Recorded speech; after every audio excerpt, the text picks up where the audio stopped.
Hai, Assalamualaikum warahmatullahi wabarakatuh. Nama saya Histika, saya adalah salah satu mahasiswi program Pasca Sarjana dari Universitas Negeri Makassar. Dalam tugas kewirausahaan, saya akan mewawancarai salah satu wirausaha yang ada di Sulawesi Barat, di Kabupaten Polimandar, tepatnya di Desa Karama. Nah, saat ini saya sudah berada di lokasi bersama dengan beliau, owner dari pembuat tali rumpun yang ada di Desa Karama. Mungkin baiknya Bapak bisa perkenalan diri terlebih dahulu. Nama saya Ismail, kemudian tempat tinggal Karama, Desa Karama, Kecamatan Tinambung, Kabupaten Polimandar, Provinsi Sulawesi Barat. Ya.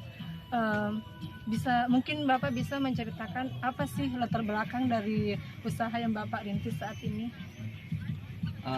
Oke, yang melatar belakangnya saya membuat usaha ini adalah berawal dari kecemasan saya kepada keluarga saya yang ikut ke bos-bos yang lain.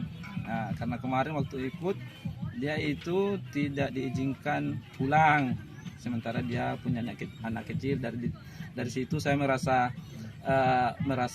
sedih. Kemudian saya berusaha untuk membuat usaha tali sendiri, di mana semua karyawan saya itu dari keluarga dekat saya sendiri awalnya. Jadi sudah berapa lama Bapak merintis usaha ini? Saya kurang lebih mulai dari 2013, 9 tahun. Oh, sudah lumayan lama ya Pak. Sudah. Jadi awal mula Bapak merintis usaha ini tuh modalnya apakah dari Bapak atau Bapak sendiri atau ada bantuan dari keluarga? Modal awal saya memulai usaha ini, saya ambil dana PNPM desa. Saya ambil kemarin itu sebesar 10 juta. Di situ saya memulai dan alhamdulillah bisa bertahan sampai sekarang. Jadi pada permulaan bisnis ini, apakah Bapak mengalami sebuah kendala selama Bapak merintis usaha ini? Ya, dalam sebuah usaha pasti ada kendala yang dialami. Kendala saya yang pertama itu adalah pemasaran, karena saya awalnya itu kan orang baru, belum tahu ini barang mau dipasarkan kemana. Tetapi alhamdulillah lama kelamaan bantuan dari teman-teman sesama pengusaha, alhamdulillah saya juga sudah bisa punya langganan tersendiri. Jadi tentang mengenai bahan yang Bapak gunakan ini, apakah itu memiliki jenis yang sama atau yang berbeda Pak? Setahu saya jenisnya ini cuma dua, cuma nilon dengan jenis sutra. Oh, jenis sutra. Cara mendapatkan bahannya itu dari mana Pak? Kalau bahan saya ada rekan di Kalimantan, di sana ada yang kumpul barang, kemudian kalau sudah agak kurang lagi barang di sini saya minta lagi ke sana. Jadi proses pengirimannya itu melalui apa ya Pak? Kalau boleh tahu. Kalau bahan bakunya itu ada juga saya punya teman dari Enrekan, dia ke sana. Kalau ke Kalimantan itu bawa sayur, pulangnya bawa tali. Jadi melalui teman ya. Untuk jenisnya ini Pak, memang mengenai kisaran harganya, apakah memiliki jenis harga yang berbeda? Ya, kalau harga itu sesuai dengan ukuran dan jenisnya, karena ada jenis tali biasa atau premium, ada juga istilahnya tali super atau tali andalan ya. Jadi pemasarannya bagaimana Pak? Apakah melalui media online atau memang langsung ke sini ke lokasi? Ya, sekarang ini kalau awalnya masih langsung ke lokasi, tapi sekarang alhamdulillah sudah ada media, jadi bisa saya pasarkan melalui berbagai grup-grup dagang, ada juga di apa istilahnya itu, marketplace. Marketplace. Jadi sangat membantu ya? Sangat membantu. Bahkan banyak pembeli saya yang tidak pernah tatap muka, melalui modal kepercayaan saja. Dia pesan tali, saya kirim sampai talinya, kemudian jadi mengenai ikan harganya, apakah memang tiap tahun itu naik atau bagaimana Pak? Kalau harga memang sering ada perubahan, tergantung kalau bahan yang diperoleh itu naik lagi harganya, ya kita sesuaikan. naikkan juga. Kemudian kan banyak jenisnya, ada yang sesuai kurang, ada yang nomor 12, 14, 16, 18, 20. Paling besar saya produksi di sini nomor 22. Jadi yang recommended itu yang sering dibeli orang itu yang Ya, yang paling sering itu adalah nomor 16 dan nomor 18. itu yang paling laku ya. Itu yang paling sering dipesan. Kalau yang lain itu ya kadang-kadang. Kadang-kadang. Makanya yang stok yang misalkan yang nomor 20, nomor 22 tidak disediakan, nanti ada pesanan baru dikerja. Kerja. Kalau yang 16, 18 ya biar tidak ada pesanan dibikin terus. Nah, berbicara dengan masalah produknya ini Pak, apakah memang ada berapa tahap yang digunakan itu untuk bisa menyelesaikan satu tali rumpon itu Pak? Yang pertama tahapnya itu kan bahan datang itu masih jenisnya masih yang ukuran besar, ada istilahnya pelalai ya. Kemudian yang kedua paonos ya, itu yang tadi yang sudah diurai Kemudian ada juga pamio.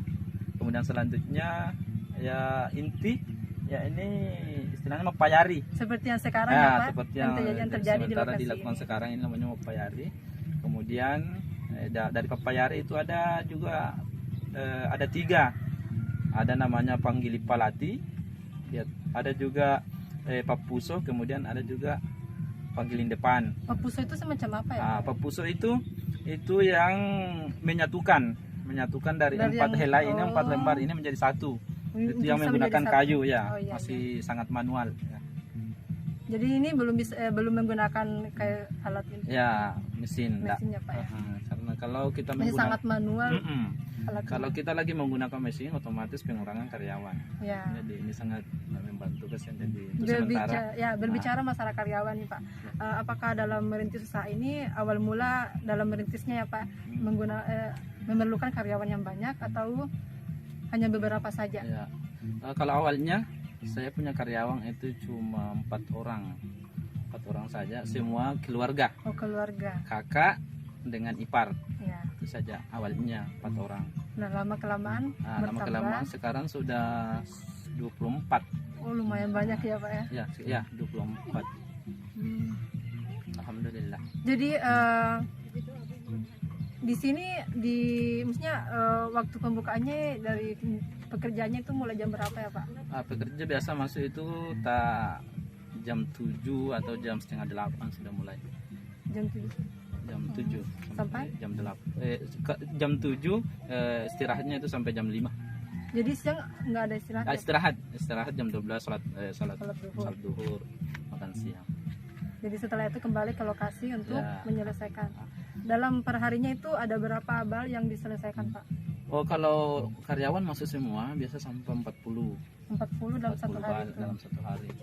Tetapi kan kalau seumpamanya ada anggota yang berhalangan ya rata-rata 30, 35. Jadi tergantung banyaknya karyawan yang datang ya Pak ya? Tergantung banyaknya karyawan yang masuk.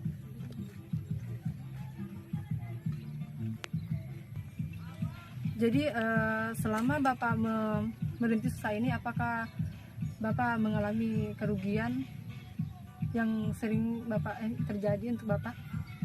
Kalau kerugian itu saya sangat ingat waktu saya baru pertama merintis usaha ini, karena kemarin itu saya ambil bahan 1 ton yang harganya masih harga 7.500.000 per tonnya. Kemudian hasil dari tali itu saya merugi sekitar 2 juta lebih. Itu awal pertama sekali saya merintis usaha. Tetapi di situ saya minta pandangan orang tua bagaimana ini, apakah terus atau istirahat. Tetapi orang tua mengatakan lanjut saja, dan insyaallah kedepannya ya pasti tidak selamanya merugi. Kemudian alhamdulillah setelah saya ambil lagi barang 1 ton, alhamdulillah di situ saya sudah tidak rugi lagi, bahkan saya bisa menutupi kerugian yang pertama tadi. Jadi belajar dari pengalaman ya. Jadi untuk memasarkan ini Pak, paling banyak laku di kota mana saja Pak yang sering? Yang sering sebenarnya banyak ya. Bone, Kendari, kemudian bagian bawah Manado, Gorontalo. Apakah tiap bulannya itu selalu ada barangnya laku terjual? Sebenarnya kalau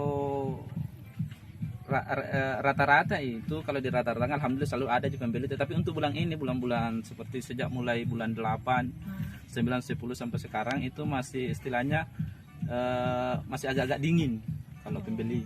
Nah, karena kalau seumpamanya kalau panas-panasnya pembeli itu biar sementara dibikin itu ditunggu juga. Tapi sekarang ya masih sementara kumpul saja dulu di gudang. Jadi nanti memang dari situnya memang kadang pembelinya datang langsung ya Pak ya? Ya kadang datang langsung, tapi kalau sudah kenal ya saya telepon saja, kirim. Biasanya paling banyak itu berapa yang mereka pasang Pak? Kalau paling banyak biasa tak 500-an. 500 bal. 500 bal. Bahkan kemarin ada yang sampai 700. Jadi proses pengirimannya itu bagaimana Pak? Pengiriman biasa tak 2 kali mobil trek. Mobil trek. Karena satu mobil trek itu biasa tak 430 satu dimuat. Lumayan juga ya Pak ya? Alhamdulillah. 500 bal yang di order. Jadi mereka memang sudah sangat percaya dengan kualitas yang usaha yang Bapak rintis. Ya alhamdulillah, karena prinsip kami itu menjaga nama baik dan selalu menjaga kualitas barang.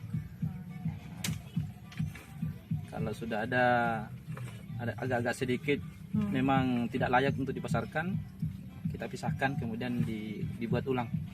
Ini proses pembuatannya Pak memang dari Senin sampai Minggu atau memang ada waktu tertentunya untuk istirahat? Tergantung karyawan. Karena kalau karyawannya mengatakan kan, tapi biasanya itu nanti selesai gajian 1 bulan itu biasa tak istirahat lagi, tak 3 hari 4 hari. Terima kasih banyak Pak atas bantuannya. Oke, sama-sama. Saya bisa menyelesaikan tugas saya dengan baik. Terima kasih.